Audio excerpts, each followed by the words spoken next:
Okay, so now let's just start developing the script, and let's define a smooth workflow first. So first we'll just import the packages, then define the geometry, then we should build the geometry and mesh. After this we can define function spaces. So we also have to tag the boundaries, then we define function spaces, solve, or rather assemble, apply BCs and solve, right?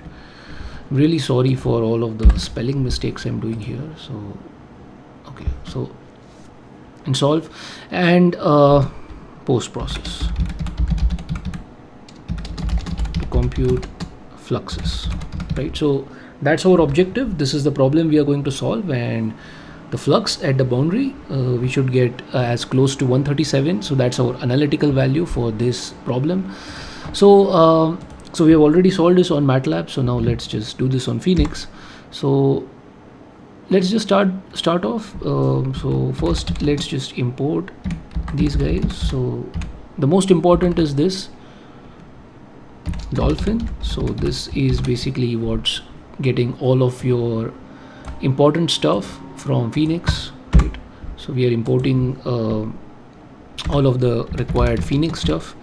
Then let's import the mesh, or the software which is basically generating the mesh. So we are not using Gmesh here, so we are just using this function, this guy, and this will allow us to generate some very simple triangle based meshes. If we want to use quad meshes, then we'll have to go for Gmesh. So, and of course we need some simple math stuff.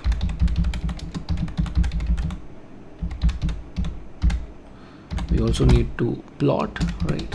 So this is probably something really simple for all those who are familiar with Python, but really this course was made for those who are not from a very theoretical background, not from a background which is very heavily in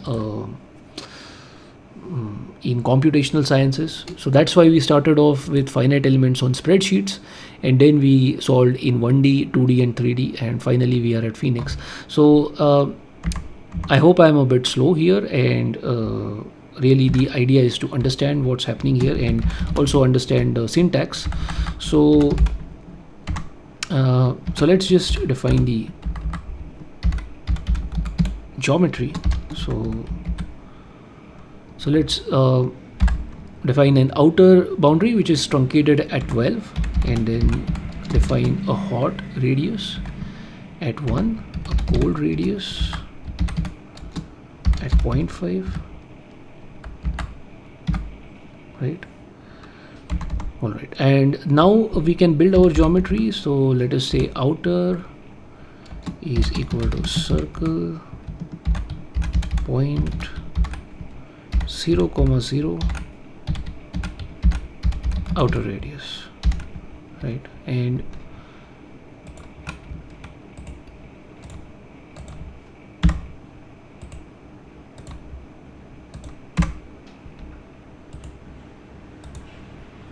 so let's just define hot and cold as well.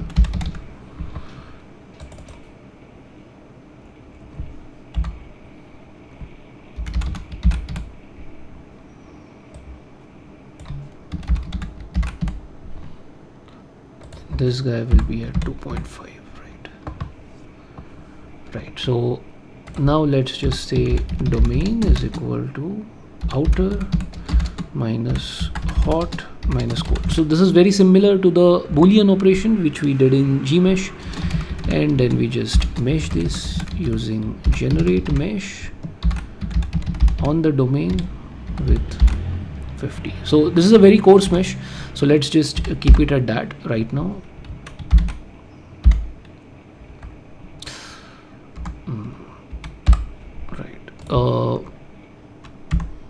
okay, so now we have to mark the boundaries, and in Gmesh we did this by physical tags. So now we are doing something very similar. So we first have to define our boundaries by using this mesh function, and this has a certain format. So size t allows us to put integer tags which are strictly positive, and we put this on a mesh, and specifically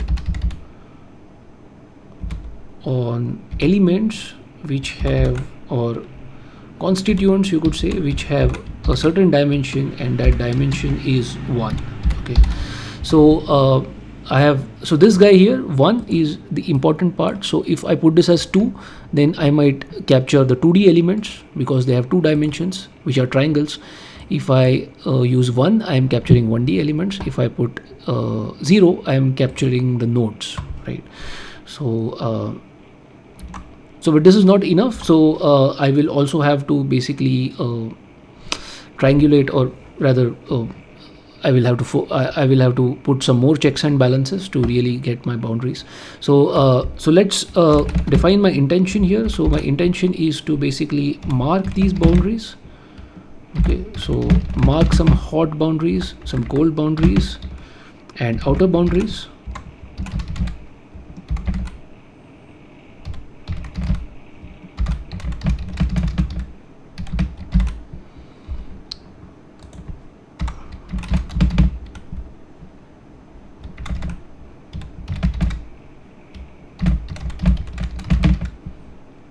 And in order to do that, I cannot simply use this guy boundaries. I have to basically put some checks and balances.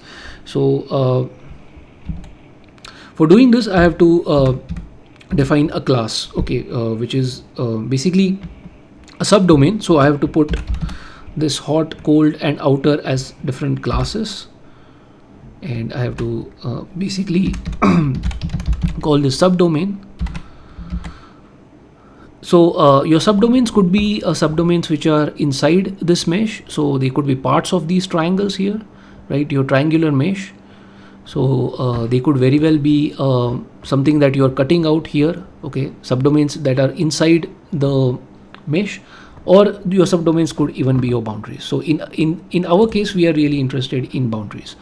So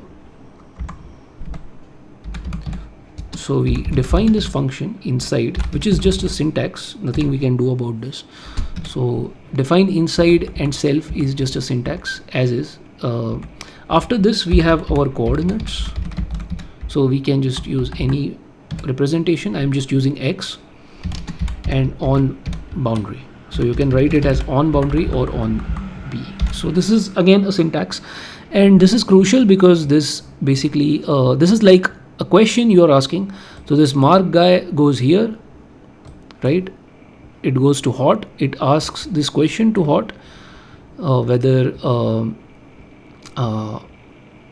which are these boundaries, right? I mean, which are the boundaries that you are assigning, and so this will just return values of true or false. So so on boundary will basically just return true or false based on whether you are on the boundary or not. Okay, so we just have to return values here. So return on boundary and near a specific condition. Okay, so so what is this condition? So so this condition is basically a comma b comma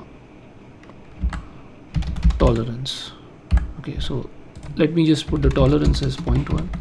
So what this is doing is basically absolute value of a minus b should be less than tolerance. Okay, so what you are basically doing is we can just write x square plus y square is equal to r square. Okay, and we can do x square plus y square minus the radius 1, right? Square of the radius 1, and that should be less than your tolerance. And right, so that's how we'll make use of this. So let's just write this. So x0 is your x coordinate, x1 is y coordinate, right? So x square plus y square is hot radius square, right? Right. So x square plus y square minus r square, right, should be less than your tolerance. So this is what. So this is the basically the condition. So when you call this condition, it will return true when those guys are on the boundary. So these elements, your 1D elements, are on the boundary. They lie on the boundary, and they are also near this. Okay, so it will just accurately capture this boundary.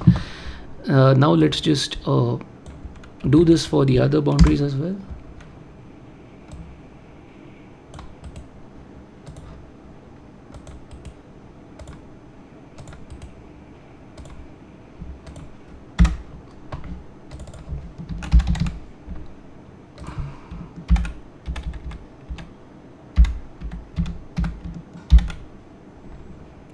Right, and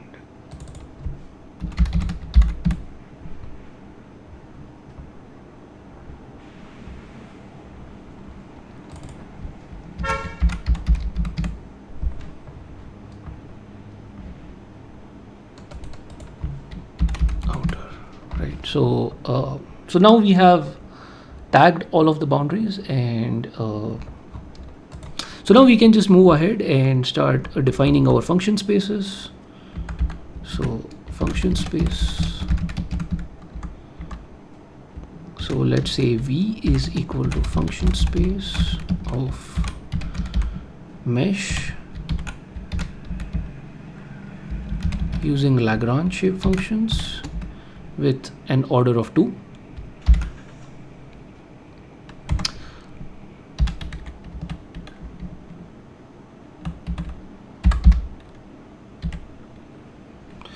And let's just also define our trial and test functions. Trial function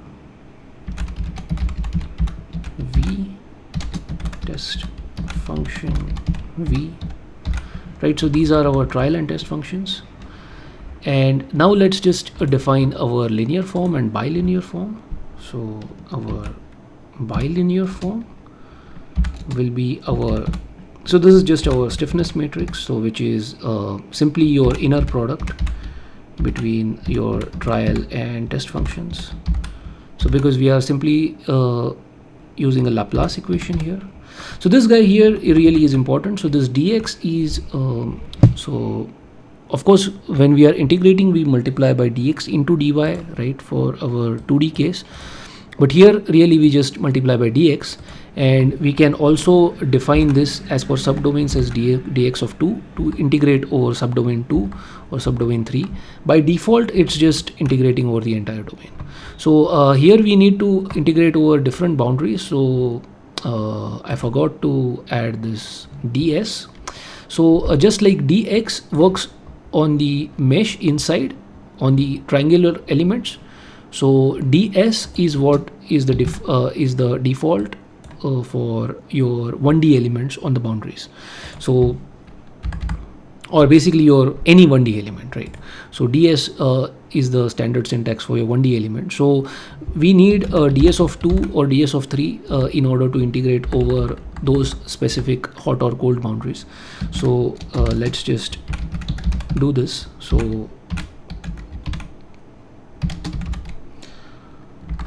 this is ds, which is our syntax, standard syntax, and we reduce it to a certain subdomain, right, defined as per the boundaries, right? So this will allow us to call a ds of 2 and go to hot and so on. Okay, so this is our bilinear form. Now let's write down our linear form, and this is just constant because we are using a Laplace kind of equation. Okay, so this is our linear form, and now let's just assemble.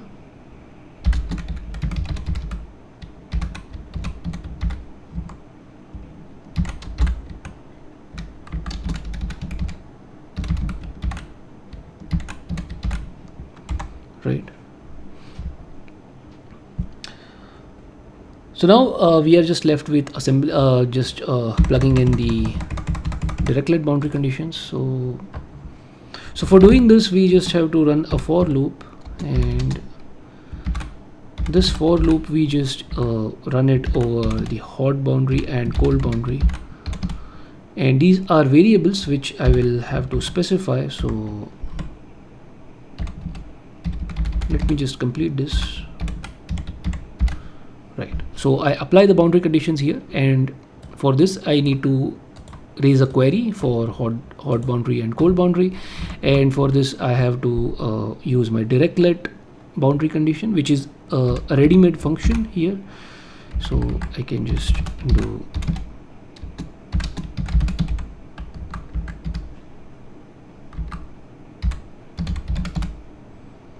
directlet boundary condition using this function space. So why do we need a function space? So this is in case of our MATLAB, we just extracted the boundary nodes, and we just did a strong enforcement. But in case of FEniCS, you can also do a weak enforcement. So, and it's really really nice that it's working also with the functions. So which means you're not just working with the nodes, but with the actual shape functions at those boundaries. So that's really cool. So this is just constant 0.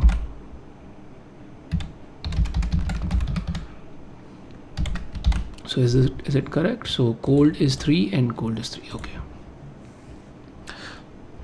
Right, so this will impose our boundary conditions, and now we can just solve. So for solving, we have to pre-allocate a function, and so let's just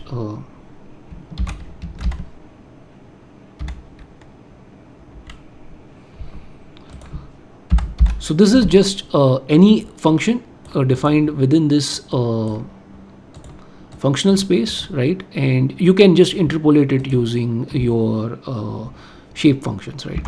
And so this is by default, this is not your solution vector. So we just define this variable which can be interpolated, and then we just define it as our solution vector.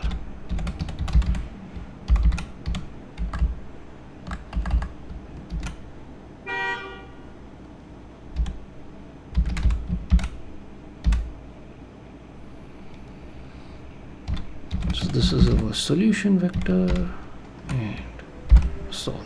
Right. So this will give us our solution, and now we are just left with the post process.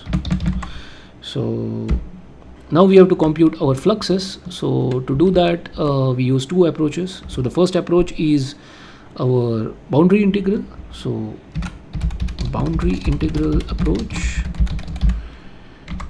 and here we'll just define a normal using this function here, facet normal.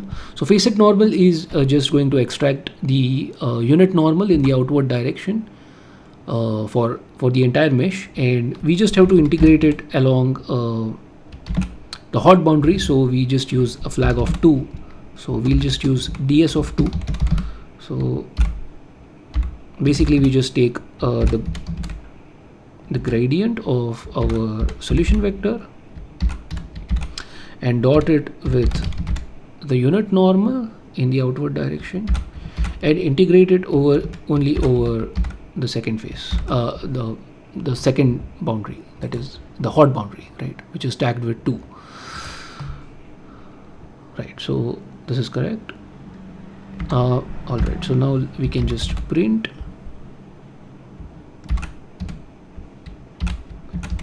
flux boundary integral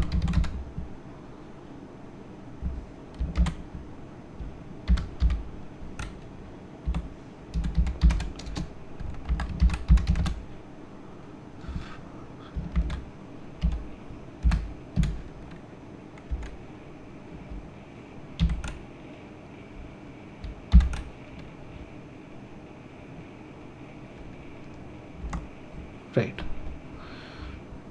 All right, so now we are just left with one task, that is the reaction forces. So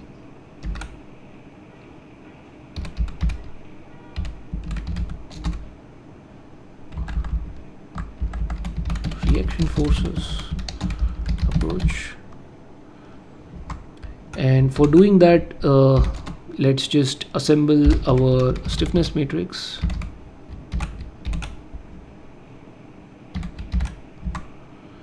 And our load vector,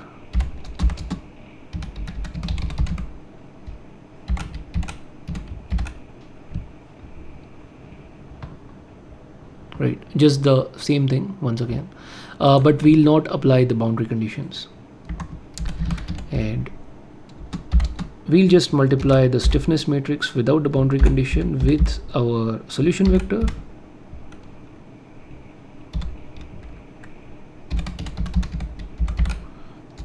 and subtract this guy, or load vector, right? So these are our reaction forces, and now let's just define the flux as per the reaction force, and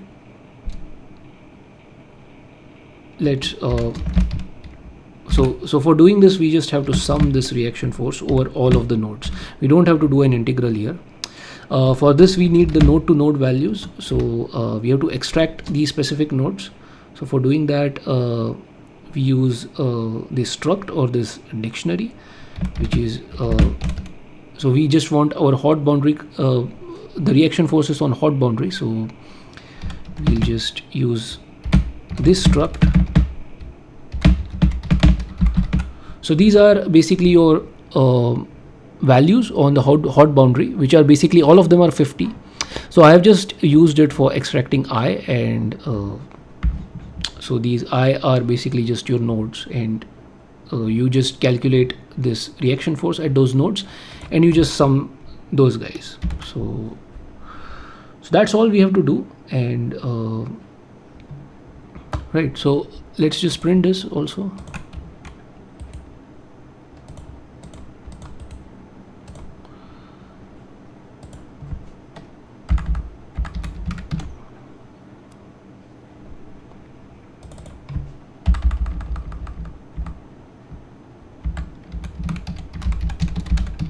Reaction forces,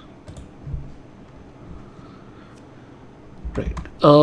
So now we are just left with the plots. So let's just plot figure. Let's plot the mesh as well. So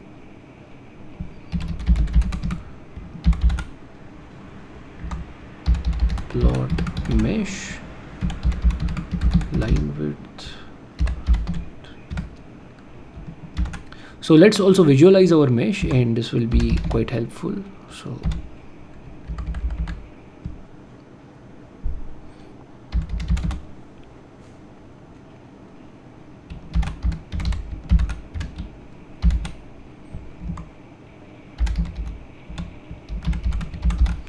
right, so if we have done everything correctly, we should be able to circles.py. All right, so let's just run this script, and so FEniCS is already installed, so this should just run directly.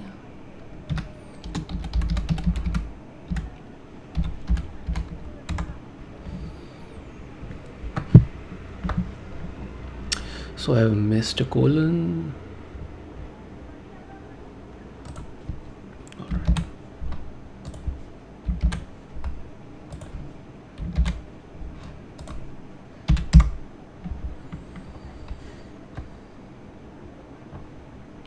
Save this.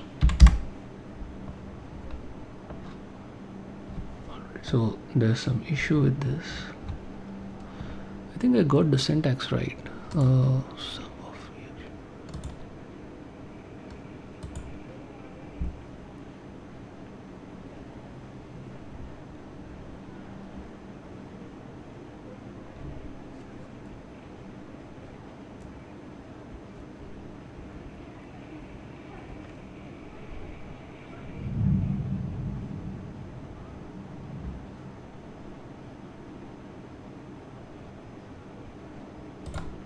I just missed in here, right?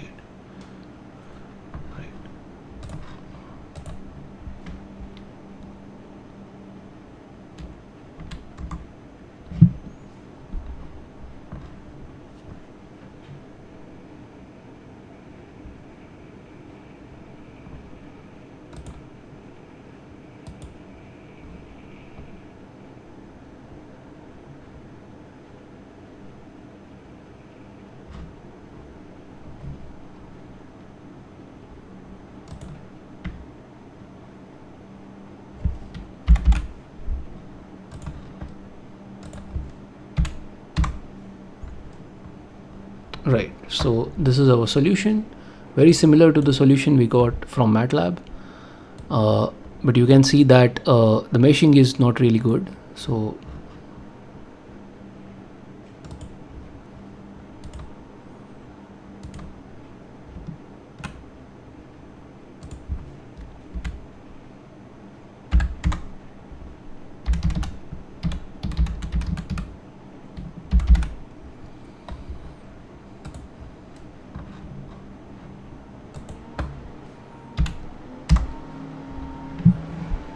right, so this is our mesh. So let's just refine this mesh.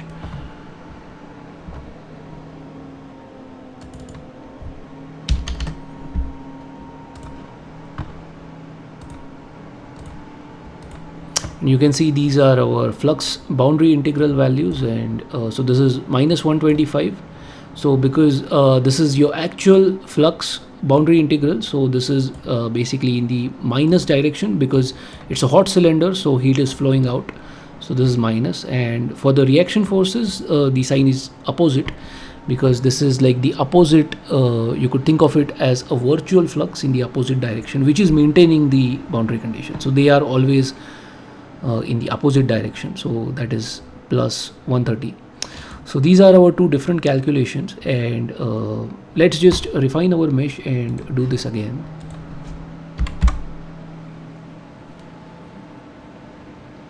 So this will probably take some time because I'm using a much more finer mesh, right? Right, so this is a very fine mesh, and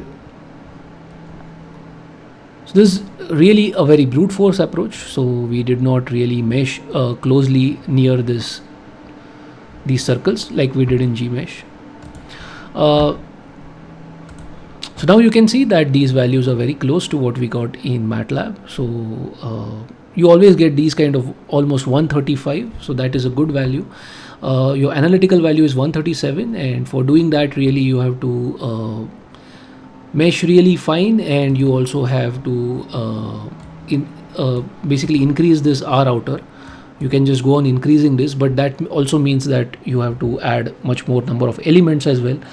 So you can really keep doing that, and you will these values will asymptotically converge towards 137. So this was a very simple solve using FEniCS, and you can see that the structure is very simple. So especially so there is some syntax if you are doing these especially for creating the mesh, and but really that's while I mean that's not a task because really you have a lot of flexibility. So I mean you want to tag a node or an element which is near a certain boundary, and you want to impose a certain condition. I mean you can do lots of stuff, right? Lots of stuff which your commercial softwares may not allow you to do. So you can just impose it. You can just do that here.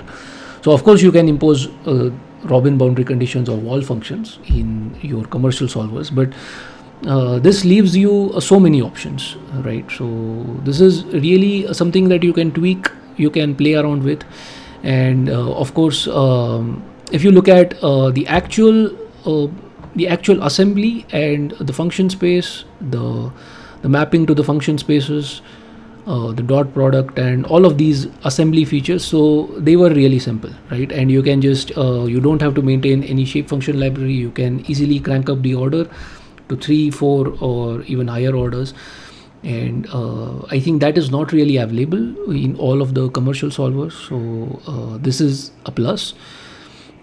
So in commercial solvers, I think for Navier-Stokes or for generally we are restricted to, I think, second order or third order, fourth order or so elements. But in FEniCS, I think you can even go to 10th order, or you can really crank up the order very easily. And really, you have the access to the parallel computing library, right? This library. So this is something that so in the next example, I think we'll just use this for pre-allocating some matrices, and we can run them in parallel. So this is the parallel computing library, which is very powerful. And we'll also run the eigenfunction solver in the next example, and that will also allow you to see that this is really a powerful tool. So really, this is what I wanted to talk about in this tutorial, and I'll see you again in the next problem. Let's look at again a diffusion case in which let's try to do some eigen solution, and let's try to use those eigenvalues and eigenvectors to create something which might resemble a reduced order model. So that would be really interesting. So I'll see you again, and till then I will just post this script, and you can just install FEniCS and run this script, have a look at it, have some fun with it. All right, thank you, and I'll see you again.